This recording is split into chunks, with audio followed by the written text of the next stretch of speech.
കെട്ടിയോടത്ത് സൊറ പറയാം. ഒരുപാട് യാത്രകൾ ചെയ്ത ആളുകളാണ് നമ്മളെല്ലാവരും. പക്ഷെ ഒറ്റയ്ക്ക് യാത്രകൾ ചെയ്യുക എന്ന് പറഞ്ഞാൽ അത് വേറെ ലെവലാണ്. അങ്ങനെ ഒറ്റയ്ക്ക് യാത്ര ചെയ്ത എൻ്റെ നാട്ടുകാരനായ റിയാസ് എടത്തനാട്ടുകരയാണ് ഇന്ന് നമ്മോടൊപ്പം ഉള്ളത്. നമ്മൾ പറഞ്ഞു നിർത്തിയത് കഴിഞ്ഞ എപ്പിസോഡിൽ അജ്മീറിലേക്കൊരു യാത്ര പോയി. ഒരാൾ ആദ്യമായിട്ട് ഒരു യാത്ര ചെയ്യുക, അല്ലെങ്കിൽ ആദ്യത്തെ ഒരു എക്സ്പീരിയൻസ് ഉണ്ട് എന്ത് സംഭവത്തിലും, അത് ഒരിക്കലും മറക്കാൻ കഴിയാത്തൊരു സാധനമാണ്. ആ യാത്ര അനുഭവങ്ങൾ, അതായത് ഒന്നും വിട്ടുപോകാതെ ആ യാത്രാ അനുഭവങ്ങൾ നമുക്കൊന്ന് കേൾക്കാം അല്ലേ. ഹൈദരാബാദ് സെൻട്രൽ യൂണിവേഴ്സിറ്റിൻ്റെ ക്യാമ്പസ് വൈബ് എന്ന് പറഞ്ഞ വേറൊരു ഇതാണ്. അപ്പം അത് ഒരാഴ്ചത്തോളം അവിടെ നിന്ന് കറങ്ങിയതിന് ശേഷം നേരെ ഡൽഹിയിൽ എൻ്റെ 1-2 സുഹൃത്തുക്കൾ എൻ്റെ അടുത്ത് പറഞ്ഞു അങ്ങോട്ട് പോകാമെന്ന് പറഞ്ഞു. അപ്പോൾ എനിക്ക് കുറേ കാലമായിട്ടുള്ളൊരു ആഗ്രഹമായിരുന്നു അജ്മീറിലൊന്ന് പോകുക എന്നുള്ളത്. സുഹൃത്തുക്കളൊക്കെ ഡൽഹി യൂണിവേഴ്സിറ്റിയിലെ സുഹൃത്തുക്കളൊക്കെ വെച്ചിട്ട് അവിടെ അഡ്ജസ്റ്റ് ചെയ്ത് അങ്ങ് നിന്ന് അതിനുശേഷം അടുത്ത ദിവസം ഒരു രാത്രിയിൽ കയറി. എന്നിട്ട് രാവിലെ പുലർച്ചെ ഞാൻ അജ്മീർ എത്തി. അവിടെ പിന്നെ ഞാൻ ആദ്യം, എനിക്ക് ഭാഷയും വലിയ പരിചയമൊന്നുമില്ല. അന്ന് ഹിന്ദി ഒന്നും അത്ര, പിന്നീട് ഞാൻ പഠിച്ചെടുത്തു കുറച്ചൊക്കെ, പക്ഷെ അന്ന് അത്രത്തോളം വലിയ ധാരണയൊന്നുമില്ല. അപ്പോൾ അറിയാവുന്ന ഇംഗ്ലീഷും പിന്നെ ഇംഗ്ലീഷാണ് കുറച്ചും കൂടി ബെറ്ററായിട്ട് സംസാരിക്കാൻ പറ്റുന്നത്. അപ്പോൾ ഇംഗ്ലീഷും ഹിന്ദിയും മലയാളം എന്തായാലും പറയാൻ പറ്റില്ല. ഇതെല്ലാം കലർത്തി സംസാരിച്ച് എങ്ങനെയൊക്കെ അവിടെ സർവൈവ് ചെയ്ത് രാവിലെ തന്നെ അവിടെ അജ്മീറിൽ നിന്നിട്ട് പ്രത്യേകിച്ച് കാര്യമൊന്നുമില്ല. അപ്പോൾ ഞാൻ അവിടുന്ന് ചായയൊക്കെ കുടിച്ച് നേരെ പുഷ്കറിന് വെച്ച് പിടിച്ചു. പുഷ്കറിലേക്ക് പോയി. ഒരു ബസ് കയറിയിട്ട് അങ്ങനെ നേരെ അങ്ങോട്ട് പോയി പുഷ്കറിലേക്ക് ഒന്ന് കറങ്ങി തിരിച്ച് രാത്രി പിന്നെ ഒരു വൈകുന്നേരം ആയപ്പോഴത്തേക്ക് ഇവിടെ എത്തി. ഞാൻ അജ്മീർ തന്നെ എത്തി. അജ്മീർ ഈവനിങ്ങിൻ്റെ ഒരു വൈബ് കിട്ടാൻ വേണ്ടിയിട്ട്. അപ്പോൾ അവിടെ ഭയങ്കര പനിനീറിൻ്റെ ഒരു 2 സൈഡിലും കച്ചവടക്കാരും പിന്നെ ഇതൊക്കെ ആയിട്ട് ഭയങ്കര തിരക്കാണ്. ഈ ഒരു 12-1 മണി വരെയൊക്കെ നല്ല തിരക്കായിരിക്കും അവിടെ. ഞാൻ 3 തവണ പോയിട്ടുണ്ട് അവിടെ അജ്മീർ. അതിന് ശേഷം 2 തവണ പിന്നെയും പോയി. അപ്പോൾ ആദ്യത്തെ എക്സ്പീരിയൻസ് ആണ് ശരിക്കും പറഞ്ഞാൽ ഏറ്റവും നല്ല എക്സ്പീരിയൻസ്. ഒന്ന്, ആ സ്ഥലം പരിചയമില്ല, അതിൻ്റെതായിട്ടുള്ളൊരു പുതുമ നമുക്കുണ്ട്. രണ്ടാമത് പിന്നെ നമ്മൾ പോകുമ്പോൾ ആ സ്ഥലം നമുക്ക് അറിയുന്ന സ്ഥലമാണ് എന്നുള്ളൊരു തോന്നലുണ്ട്. അങ്ങനെ ഒരു സംഭവം ഉണ്ടല്ലോ, ഒരു സ്ഥലത്തേക്ക് നമ്മൾ വീണ്ടും പോകുമ്പോൾ നമുക്ക് അത്ര വലിയ പ്രത്യേകത തോന്നുന്നില്ല. പക്ഷേ ഈ തോന്നലെന്ന് വെച്ചാൽ ഈ സമയമൊക്കെ ആയപ്പോഴത്തേക്ക്, വൈകുന്നേരം ആയപ്പോഴത്തേക്ക് ഭക്ഷണമൊക്കെ കഴിച്ചിട്ടുണ്ട്, പക്ഷെ കാശ് ഭയങ്കരമായിട്ട് കുറഞ്ഞു. കയ്യിൽ ഒട്ടും കാശില്ലാത്തൊരവസ്ഥയിലേക്ക് എത്തി. അപ്പോൾ ഞാൻ അതിൽ അന്വേഷിച്ചു, അതായത് എങ്ങനെ തിരിച്ചു പോരുക എന്നുള്ളൊരു സംഭവം ഉണ്ടല്ലോ. അവിടെ നിന്നാൽ പോരാ, അവിടെ പരിചയക്കാരില്ല. അപ്പോൾ മലയാളികൾ ആരെങ്കിലും ഉണ്ടോ എന്ന് അന്വേഷിച്ചു. സംഭവം അവിടെ മലയാളികളുണ്ട്. പിന്നീടാണ് എനിക്ക് മനസ്സിലായത്. അതായത് ഞാൻ അടുത്ത യാത്രയ്ക്ക് പോയപ്പോഴത്തേക്കും മലയാളി കച്ചവടക്കാരൊക്കെ ഉണ്ട്. അപ്പോൾ ഞാനിത് മിക്കവാറും കുറേ കടകളിലൊക്കെ കയറി ചോദിച്ചു, മലയാളികളായിട്ടുള്ള കടക്കാരെങ്കിലും ഉണ്ടോ എന്ന് ചോദിച്ചു. അപ്പോൾ ഇവരൊന്നും പറയുന്നില്ല, ഇവരെ ഒഴിവാക്കുകയാണ്. അപ്പോൾ ഈ ദർഗയുടെ മുമ്പിൽ എത്തുമ്പോൾ, ദർഗയുടെ രസം എന്ന് വെച്ചാൽ പിന്നെ ഞാൻ ദർഗയിലേക്ക് കയറാൻ സമയത്ത് പിന്നെ ഷൂ ഇട്ടിട്ടാണ് കയറുന്നത്. അപ്പോൾ ഇതിൻ്റെ പടിയിൽ ചെരുപ്പോ ഷൂ ഒന്നും ഇടാൻ പറ്റില്ല. അതെനിക്കറിയില്ല. ഞാനങ്ങ് കൂളായിട്ട് കയറി പോകാന്നുള്ള മൈൻഡിൽ കയറി. അപ്പോൾ ഒരാൾ ദൂരെ തന്നെ എന്തെല്ലോ വിളിച്ചിട്ട്, ഹിന്ദിയിൽ തെറി വിളിച്ചിട്ട് വരുന്നുണ്ട്.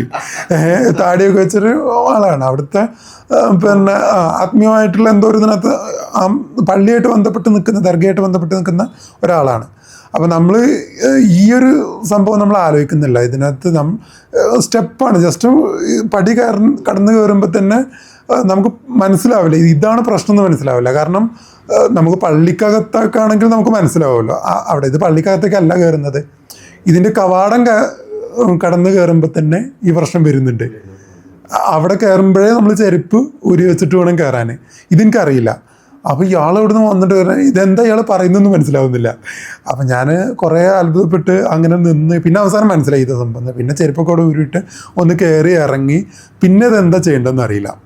നമുക്ക് ഇനി തിരിച്ചു പോരേണ്ടതിനെ കുറിച്ചോ പിന്നെ തിരിച്ചു പോരുമ്പോൾ ഉണ്ടാകുന്ന ബുദ്ധിമുട്ടുകളെ കുറിച്ചൊന്നും അപ്പോൾ അതുവരെ നമ്മൾ കാര്യമായിട്ട് ആലോചിക്കുന്നില്ല. അപ്പം അവിടുത്തെ ഒരു പോലീസുകാരനുണ്ട്. ഈ പോലീസുകാരൻ പിന്നെ ഇംഗ്ലീഷിൽ കുറച്ച് സംസാരിക്കാമല്ലോ എന്നുള്ളത്. നമ്മൾ പ്രതീക്ഷിക്കുന്നത് എന്താണ്, പോലീസുകാരുടെ അടുത്താകുമ്പോൾ കുറച്ചെങ്കിലും വിദ്യാഭ്യാസം ഉണ്ടാവും, ഇംഗ്ലീഷ് സംസാരിക്കാം എന്നുള്ളതാണ്. ഹിന്ദി നമുക്ക് കാര്യമായിട്ട് അറിയാത്തതുകൊണ്ട് ഇംഗ്ലീഷ് സംസാരിക്കാമെന്ന് വിചാരിച്ച് ഇവരെടുത്ത് പോയി. ഇയാളടുത്ത് സംസാരിക്കുമ്പോൾ ഇയാൾക്ക് ഹിന്ദി മാത്രമേ അറിയുള്ളൂ. ഇംഗ്ലീഷ് കുറച്ച് പിന്നെ അറിയാം.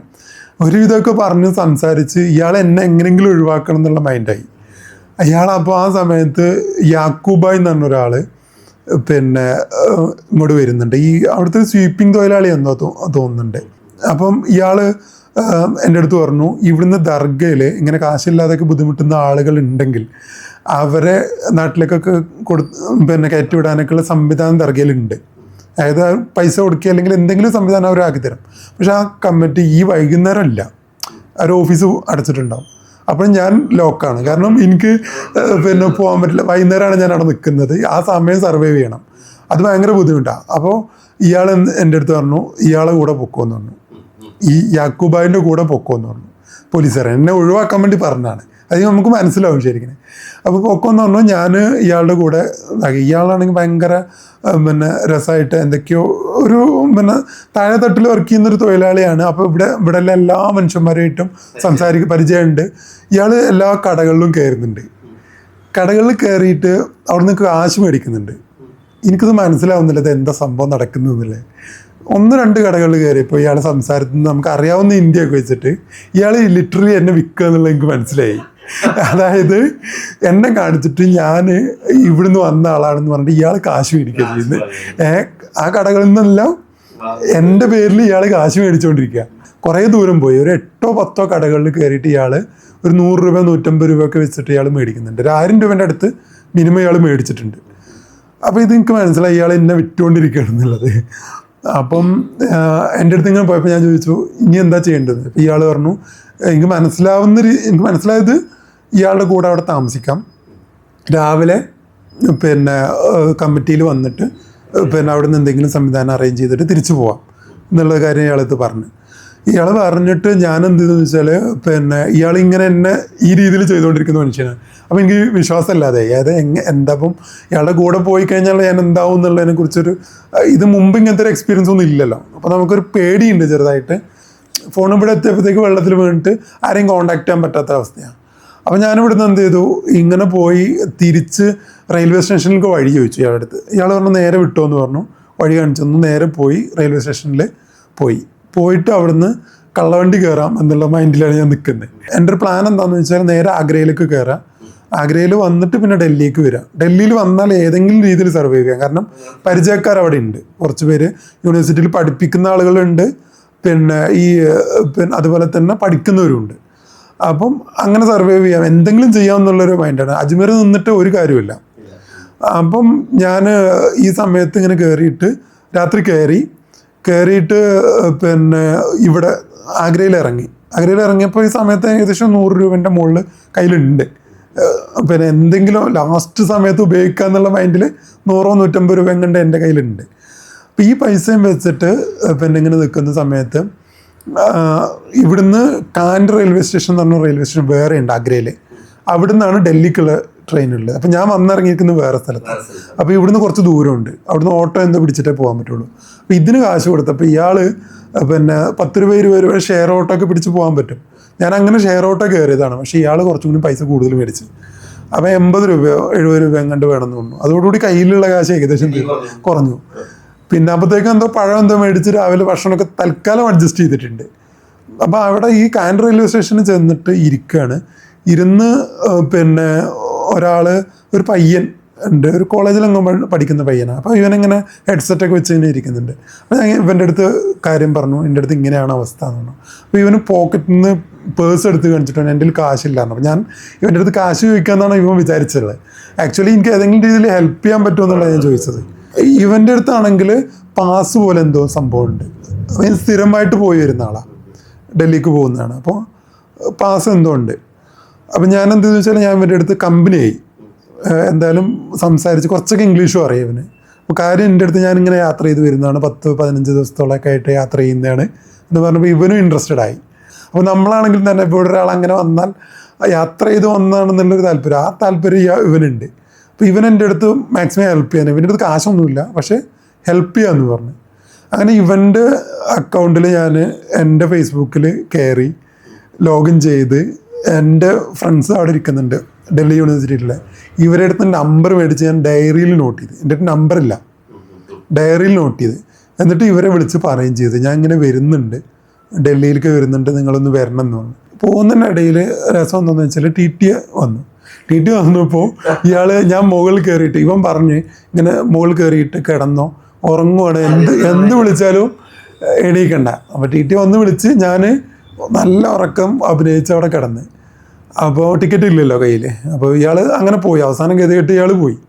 അത് കഴിഞ്ഞ് ഇവൻ പിന്നെ റെയിൽവേ സ്റ്റേഷനിൽ ഇറങ്ങി. അപ്പോഴും ഇവൻ എൻ്റെ കൂടെ ഉണ്ട്.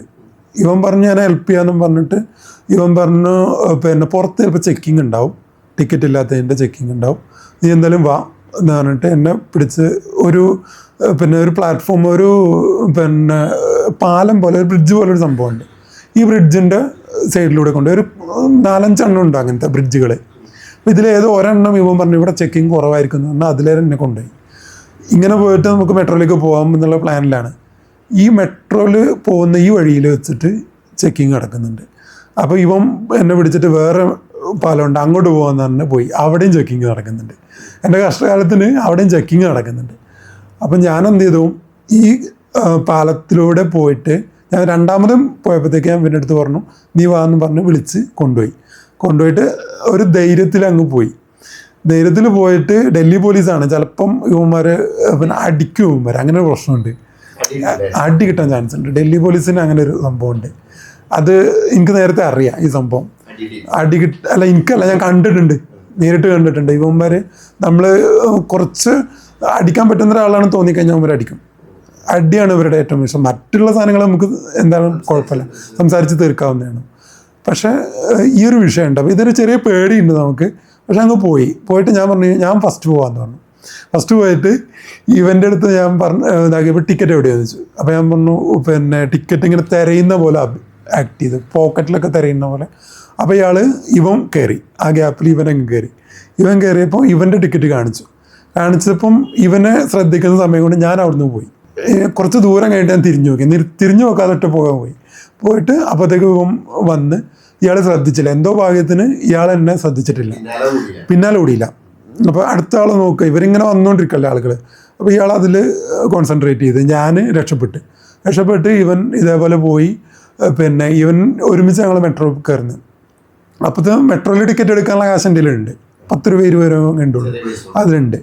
അത് കഴിഞ്ഞ് മെട്രോയിൽ കയറി അവിടെ ഇറങ്ങി എന്നെ കാത്തു നിൽക്കുന്ന ഒരു സുഹൃത്തുണ്ട്. ഗേറ്റ് നമ്പർ പറഞ്ഞു, ഒരു സ്ഥലത്ത് ഇറങ്ങേണ്ട സ്ഥലം അറിയാം, ഗേറ്റ് നമ്പറും പറഞ്ഞു. പക്ഷേ മെട്രോ ഉണ്ട്. പക്ഷേ ഗേറ്റിൽ വന്നപ്പം ആളവിടെ ഇല്ല, വീണ്ടും ലോക്കായി. പക്ഷെ നമ്പറും ഇല്ല. അവൻ്റെ നമ്പറൊക്കെ എൻ്റെ കയ്യിലുണ്ട്, ഫോണില്ല, എനിക്ക് വിളിക്കാൻ ഫോണില്ല. അപ്പം ഞാൻ എന്ത് ചെയ്തെന്ന് വെച്ചാൽ അവിടെ സംസാരിച്ചിരിക്കുന്ന കുറച്ച് പയ്യന്മാരുണ്ട്. എൻ്റെ അടുത്ത് പറഞ്ഞാൽ എൻ്റെ ഫോണ് ഓഫാണ്. സത്യത്തിൽ ഫോൺ എൻ്റെ കയ്യിലുണ്ട്, പക്ഷെ അത് യൂസ് ചെയ്യാൻ പറ്റാത്ത പോലെ ഇല്ല, വെള്ളത്തിൽ വീണതാണ്. അപ്പോൾ ഇത് ഫോണ് നേരാക്കാനുള്ള കാശ് കൊടുക്കുകയാണെങ്കിൽ നമുക്ക് വേറെ കാര്യങ്ങൾക്ക് ഉപയോഗിക്കാം. ഫോണ് നേരാക്കാൻ തീരുമാനിച്ചില്ല. അപ്പോൾ ഇതിലെന്താണെന്ന് വെച്ചാൽ പിന്നെ ഇവരെടുത്ത് പറഞ്ഞിട്ട് കാര്യം പറഞ്ഞു, ഇങ്ങനെയാണ് എൻ്റെ ഒരു ഫ്രണ്ട് ഇവിടെ നിൽക്കുന്നുണ്ട്, എൻ്റെ ഫോണ് ഓഫായി പോയതാണെന്ന് പറഞ്ഞു. അപ്പോൾ അവർ ഫോണ് തന്നു. അപ്പോൾ വിളിച്ച് ഞാൻ ഇവരുടെ സംസാരിച്ചപ്പോൾ ഗേറ്റ് കറക്റ്റ് പറഞ്ഞു. അപ്പോൾ പിന്നെ ഇവനെ പിന്നെ കോഴിക്കോടുകാരനായിട്ടുള്ള സുഹൃത്താണ്, അവന് അവിടെ ഉണ്ട്, കോഴിക്കോടുള്ള ഒരു സുഹൃത്താണ്, ഫ്രണ്ട് അവിടെ എന്നെ കയറ്റി വിട്ട ആളാണ്. അപ്പോൾ തിരിച്ച് വന്നപ്പോഴും ഇവൻ അവിടെ ഉണ്ട്. അപ്പം പിന്നെ സേഫായി. ഇവൻ്റെ ഹോസ്റ്റലിൽ 1-2 ദിവസം കണ്ട് അവിടെ നിന്ന്. ഇതിനിടയിൽ ഇവരേലും കാശൊന്നുമില്ല, തിരിച്ച് എന്നെ പറഞ്ഞേക്കാനുള്ള കാശ്, കാരണം പഠിക്കുന്ന പിള്ളേരാണ്. കാര്യമായിട്ടുള്ള അവർക്ക് ഇങ്ങനെ സർവൈവ് ചെയ്യാനുള്ള കാശ് മാത്രമായിരുന്നു. ആരുടെ അടുത്ത് ചോദിക്കുന്നതും മോശമാണ്. അപ്പം പിന്നെ എൻ്റെ അടുത്ത് എന്താണെന്ന് വെച്ചാൽ അവിടെ പഠിപ്പിക്കുന്ന ഒരാളുണ്ട്,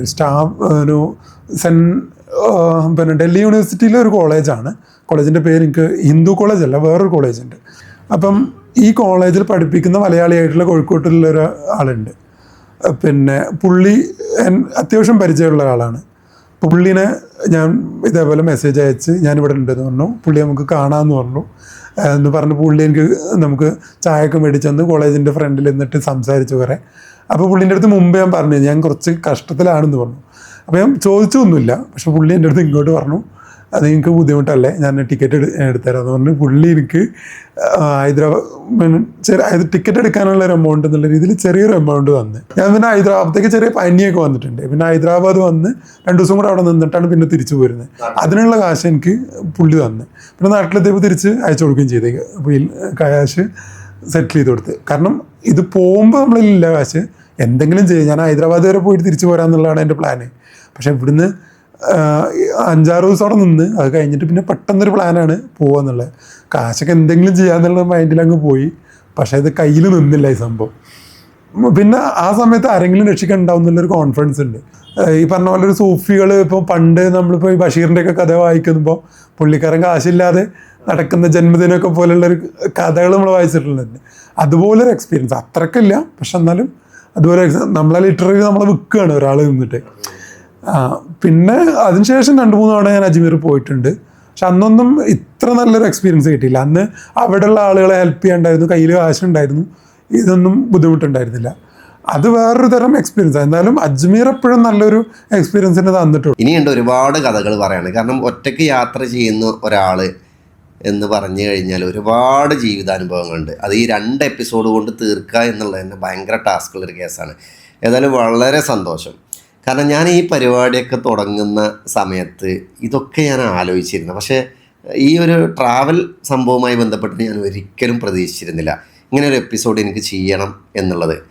പക്ഷേ ഇത് എനിക്ക് ഭയങ്കര രസമായി. കാരണം എനിക്കോ അല്ലെങ്കിൽ നമ്മളെ ഈ കേൾക്കുന്ന പ്രേക്ഷകർക്കോ എവിടെയെങ്കിലും ചെറുതായിട്ടെങ്കിലും ഒരു ടച്ച് ഉണ്ടായിട്ടുണ്ടാവും. നമ്മളെ വീഡിയോസൊക്കെ കാണുന്ന ആളുകൾ ശരിക്ക് ഇതുമായി ബന്ധപ്പെട്ട് കണ്ടുപോവുക എന്നുള്ളതല്ല, അഭിപ്രായങ്ങളൊന്നും രേഖപ്പെടുത്താറില്ല. നമുക്കതിൽ സങ്കടമൊന്നുമില്ല. പക്ഷെ എന്താണെന്നോ, അങ്ങനെ രേഖപ്പെടുത്തിയിട്ടില്ലെങ്കിലും അവരൊക്കെ മനസ്സിലുണ്ടാവും ഈ ഒരു എപ്പിസോഡിൽ പറഞ്ഞ 2 എപ്പിസോഡിലും പറഞ്ഞ കാര്യങ്ങൾ, അല്ലെങ്കിൽ ഇതിൻ്റെ മുമ്പ് ചെയ്ത എപ്പിസോഡുകളൊക്കെ പറയുന്ന വിഷയങ്ങൾ, ആളുകൾ നമ്മൾ സംസാരിക്കുന്ന ടോപ്പിക്കാണെന്നുണ്ടെങ്കിലും അത് ചില കാര്യങ്ങളൊക്കെ നമ്മളെ തന്നെ കണക്റ്റ് ആയിട്ടുള്ളതാണോ എന്നുള്ള സംഭവം ഉണ്ടാവാറുണ്ട്. എന്തായാലും വളരെ സന്തോഷം. ഇനി ഒരു നല്ല രസകരമായിട്ടുള്ള വേറൊരു യാത്രാ വിവരണവുമായിട്ട് നമുക്ക് റിയാസ് ബ്രോനെ വീണ്ടും നമ്മുടെ പ്രോഗ്രാമിലേക്ക് കൊണ്ടുവരാം. അടുത്ത എപ്പിസോഡിൽ അടുത്തൊരാളുമായിട്ട് നമുക്ക് വീണ്ടും കാണാം.